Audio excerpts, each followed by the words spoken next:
안녕하세요. YBM 토익 강사 브라이언입니다. 오늘은 여러분들이 영어 단어를 외우실 때 도움이 될 수 있도록 하는 취지로서 이렇게 영상을 찍게 되었습니다. 일단은 영어 단어를 외운다는 건 영어 공부에서도 가장 필수적인 일이긴 하지만 학생들이 또 제일 힘들어하는 부분이기도 하지 않습니까? 먼저 우리는 외국어 공부를 하실 때 우리는 형태소라는 개념을 먼저 이해하셔야 합니다. 뜻을 가진 가장 최소 단위의 생김새를 가진 우리는 이걸 형태소라고 부르거든요. 대부분의 언어에는 이 형태소가 존재합니다. 예를 들어서 우리 한국어에도 확실히 찾아볼 수가 있습니다. 예를 들면 여러분 개라는 말 아시나요? 개. 당연히 우리가 많이 알고 있는 추상적으로 떠올릴 수 있는 그 강아지, 애완동물을 우리는 개라고 지칭한다, 그렇죠? 그 다음에 여러분 소리라는 건 무슨 뜻인가요? 그렇죠? 우리 귀에 들을 수 있는 소리죠.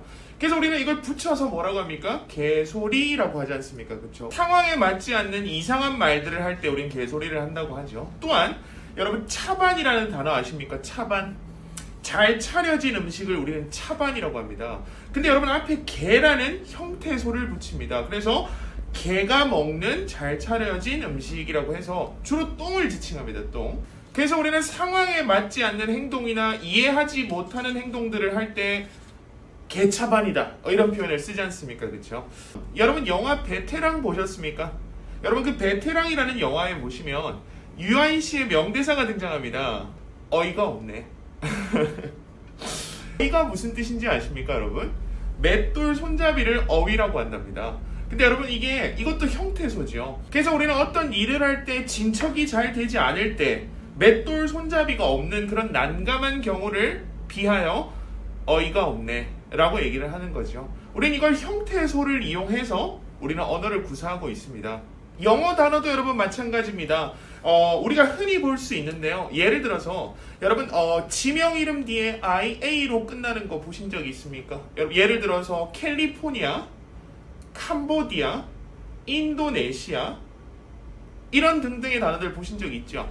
끝에 IA는 지명 이름을 얘기하는 겁니다. 어떤 나라 이름을 대표하기도 하죠. 그 다음에 또 여러분 단어 끝에 UM으로 끝나는 단어들이 있습니다, 여러분. 예를 들어서 여러분 콜로세움 들어보신 적 있죠? 콜로세움 할 때 그 끝에 UM이 큰 장소를 지칭하는 형태소입니다, 여러분. 또 우리는 뉴스에서도 많이 들어볼 수 있습니다. 여러분 예를 들어서 우리 대한민국의 기업 중에 삼성이 운영하는 미술관 이름 아십니까, 여러분? 리움 미술관입니다. 리움 미술관. 그래서 끝에 옴을 쓰는 거죠. 생각해 보시면 여러분 삼성의 회장님 이름 아시죠? 그래서 그분의 성자와 그리고 뒤에 옴을 붙인 겁니다. 리움이라고 하는 거죠. 그래서 이렇게 형태소를 이용해서 상표와 간판을 만드는 마케팅 전략도 우리가 흔히들 볼 수 있지 않습니까? 또 우리가 시험에 잘 나오는 단어 중에서 여러분 promise라는 단어 아시나요? promise, 약속한다라는 뜻이죠, 그렇죠? 근데 앞에 come을 붙이면 compromise라고 해서 발음이 바뀌면서 come이라는 말은 가치라는 말을 나타내는 형태소거든요. 그래서 promise, 약속을 하는데 같이 다 같이 약속을 하는 겁니다. 그래서 우리는 이 compromise를 타협하다라고 외우는 거죠. 또 여러분 dance라는 단어 아십니까? dance. 우리는 보통 빽빽한, 밀집한 이런 단어로 많이 외우는데요. 이것도 앞에 여러분 con을 붙이면 가치라는 뜻이 또 될 수 있습니다. 그런 형태소를 나타냅니다. con이라는 말은. 그래서 condense 하면 압축하다라는 단어도 될 수 있습니다. 그래서 모든 언어엔 형태소라는 개념이 들어가 있습니다. 그래서 우리는 이 형태소라는 개념을 잘 이해해서 그래서 우리가 영어 단어를 대하는데 올바르게 대할 수 있으면 좋겠습니다, 여러분. 그러나 여러분 우리 한국 영어 교육 환경에서는 좀 어떻습니까? 여러분들 기억 많이 나시지 않습니까, 여러분? 수능에 잘 나오는 단어 1000개, 토익에 잘 나오는 단어 500개, 토플에 잘 나오는 단어, 기출 단어 2만 개 등등. 우린 그렇게 공부를 해왔지 않습니까? 그래서 우리는 날밤을 새면서 그 단어들을 외웠던 기억 다들 있지 않습니까? 그렇죠? 그리고 여러분 지금도 그렇게 하고 계시지 않습니까? 그렇죠? 물론 저 또한 그렇게 수업을 또 진행하기도 합니다. 근데 저는 어쩔 수 없이 시간상 때문이라고 하긴 하지만 우리는 애초에 이 형태소라는 개념을 접근하면서 이렇게 단어를 접하는 게 그게 정식적인 행동인 거죠. 그래도 여러분 우리 대한민국 사람들은 굉장히 대단한 겁니다. 전 세계에서 구구단을 외우고 다니는 나라가 몇 없습니다, 여러분.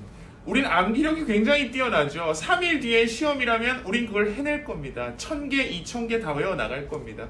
근데 그렇지만 여러분 생각해 보십시오. 그렇게 외웠기 때문에 결과물이 나올 때쯤이면 다 까먹게 되는 거죠. 그럼 우린 그건 결국 그렇게 단어를 외운 건 무엇을 위한 단어였습니까? 시험을 위한 단어였습니까? 여러분 우리가 실력을 높이기 위한 단어였습니까? 제가 여러분 미국 대학원에 있을 때 시험 시간이었는데 깜짝 놀랐습니다. 미국은 전자계산기를 쓸 수 있습니다. 수업 시간에, 시험 시간에.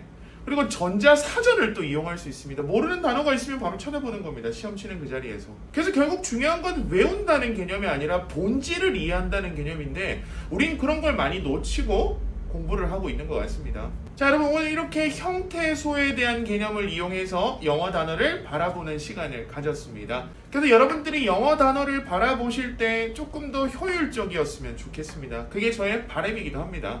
저는 개인적으로 삶의 원동력 같은 걸 어떤 유명한 문구나 글귀 같은 데서 많이 찾는데요, 여러분. 물이 바위를 뚫을 수 있음은 힘이 아니라 자짐이다라는 말이 있습니다, 여러분. 조금씩 쌓아진 이 영어 지식들이 영어라는 큰 바위를 뚫을 수 있으면 좋겠습니다, 여러분.